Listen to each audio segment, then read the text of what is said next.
네, 안녕하세요. 사회탐구를 가르치고 있는 이동찬 강사입니다. 자, 지난 시간에 이어서 곧바로 한번 가보자고요. 자, 그러면은 이 나폴레옹이 이 대프랑스 동맹을 격파한 이후에 나폴레옹이 국민들의 지지가 엄청났거든요. 그래서 이 사람은요, 실제로 국민 투표를 통해서 이 사람이 직접 황제가 돼요. 누가요? 나폴레옹이요. 우리 이렇게 황제가 다스리는 정치 체제를 가리켜서 제정이라고 합니다.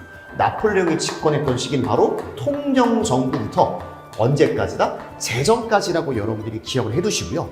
그 제정 때부터는 이 나폴레옹이 쿠데타를 통해서 집권했다? 절대 아닙니다. 이 사람은 국민투표를 통해서 나폴레옹이 직접 황제가 되었다는 거죠. 이제는 무서울 게 없고 눈에 뵈는 게 없습니다. 그래서 실제로 이 프랑스의 나폴레옹은 거의 대부분의 전 유럽을 차지하다시피 했어요. 차지하지 못했던 지역도 있으니 그 지역이 바로 영국이었습니다. 그 이유는 이 영국은요, 예로부터 해군력이 정말 강력했거든요. 그 아무리 나폴레옹이라 할지라도 이 육군만큼은 프랑스가 강력하지만 영국 해군만큼은 당해낼 재간이 없었던 거예요. 그래서 실제로 이 나폴레옹의 프랑스군은 영국군과 전투를 벌이거든요. 이게 바로 트라팔카 해전이라고 있습니다. 이 트라팔카 해전에서 영국군에게 프랑스군이 대패하게 돼요. 그래서 나폴레옹이 머리 끝까지 화가 나서 이제 이런 생각을 하게 됩니다. 그래? 우리가 영국군에게 패배했으면 우리는 앞으로 영국을 굶어 죽이자. 왜? 영국은 섬나라였으니까요. 그래서 실질적으로 모든 유럽의 군주들에게 명령, 선언을 내립니다. 앞으로 너네 유럽 국가들은 그 어떠한 일이 있을지라도 영국과는 무역을 하지 말아라 라는 이른바 대륙봉쇄령을 실시하게 됩니다. 이 대륙봉쇄령을 실시하게 되어서 실제로 영국은 고립이 돼요. 왜? 영국은 섬나라니까요. 무역이 안 되니까 먹고 살 길이 없는 거죠. 그럼에도 불구하고 나폴레옹의 명령을 어기고 몰래 무역했던 국가가 있었거든요. 그 국가가 바로 러시아였습니다. 이 러시아가 나폴레옹 몰래 이 영국과 밀무역을 진행하게 되자 나폴레옹이 그 사실을 알게 되고 대군을 이끌고 러시아를 침공합니다. 이 러시아 원정에서 나폴레옹은 60만 대군을 일으켰지만 결국 모스크바라는 수도까지 진격했음에도 불구하고 러시아의 추이를 무시한 탓에 결국 굶어 죽게 됩니다. 대다수의 병력들이요. 그리고 패배하게 된 나폴레옹은 겨우 수천의 병력으로 파리에 돌아왔다고 합니다. 그렇게 되면서 결국 나폴레옹은 쇠락의 길을 걷게 되는 거죠. 지금까지의 스토리텔링을 제가 구조화시켜 보겠습니다. 자, 이 구조화는 이제부터 넘버링으로 좀 가볼게요. 자, 바로 이어서 한번 가볼게요. 첫 번째, 나폴레옹이 황제가 되고 난 뒤에 프랑스는 영국과 전쟁을 벌여요. 우린 이 전쟁을 가리켜서 트라팔카 해전이라고 해요.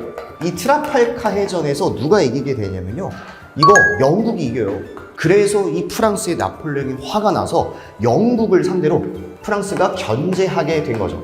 대륙 봉쇄령을 통해서 결국 영국을 견제하게 됩니다. 자, 이런 대륙 봉쇄령의 실시에도 불구하고 끝까지 몰래 무역을 했습니다. 바로 누가? 러시아가 영국과 몰래 밀무역을 진행한 거예요.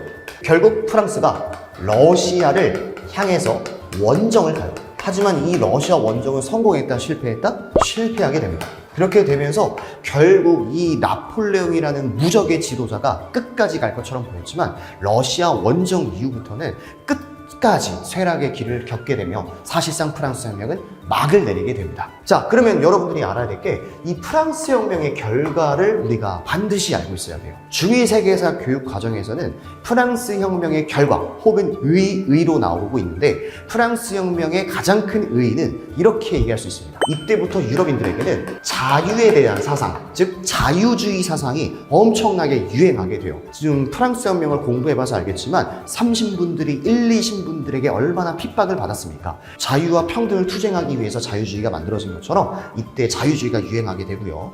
또 다른 의미로는요, 민족주의가 이때 유행하게 돼요. 민족주의라는 것은 이제 프랑스인들이여 단결하라 라는 이제 프랑스인들의 단결 사상, 뭐 심지어는 프로이센은 프로이센대로 전 유럽 각지에게 이제 민족이라는 개념이 드디어 싹트기 시작하고 유행하기 시작하는 시점이 바로 프랑스 혁명의 의의로 볼 수 있겠습니다. 이렇게 여러분들이 기억을 해두시면은 우리가 지금까지 배웠던 이 장기간의 테마인 프랑스 혁명이 모두 끝났습니다. 자, 공부하면서 조금 어려운 부분이 있다면 언제든지 선생님에게 다시 한번 질문해 주시면 시간이 조금 걸릴 수도 있겠지만 제가 친절하게 상담 도와드리도록 하겠습니다.